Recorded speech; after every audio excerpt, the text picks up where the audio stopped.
qiyin kelibsiz, ha? Nimene ya? Ma shopirlik maktab qiyin kelibsiz, ha? Ha. Mashinani o't to'ldirishdan burun sizdan bir og'iz savol so'rab boqayman. Nimega? Birinchi turganman. Shuningda savol so'rab boqayman. Ha. Navada siz ketib qolsangiz, oldingizga biz chiqib qolsak qanday qilsangiz? Aldırga. Sağ.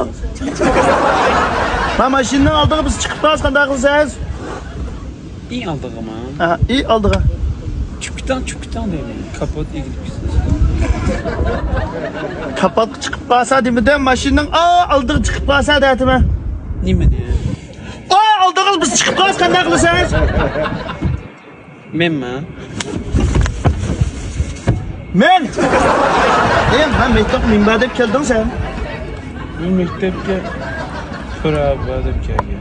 Hey, ma bizning Yanshahar noya Gelizendagi Chaduyning ichidagi Oqyo'l shopirlik maktabimizga minba deb kelding. Prava deb keldi. Nimishqa? Men mi? Hey, nim uchun kelding? Nima sababdan bizning maktabni tanlading? Nimene? Hey, chunki bizning o'qitish sharoitimiz yaxshi. Hozir biz videoni ko'tarib oldiga olib qo'ysang 300 koy e'tibor qiladi. O'quvchi bolaga 500 koy e'tibor qiladi.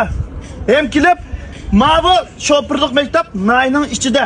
Hem bilan qulaylik osonlam kelib o'rganib, osonlam keta oladi. Sharoit kengri. O'qitish mulozimati yaxshi. Telefon numarası şu an. 657 3333. Ha.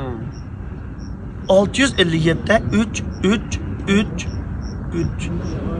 Nimene? Nerede? Men mi?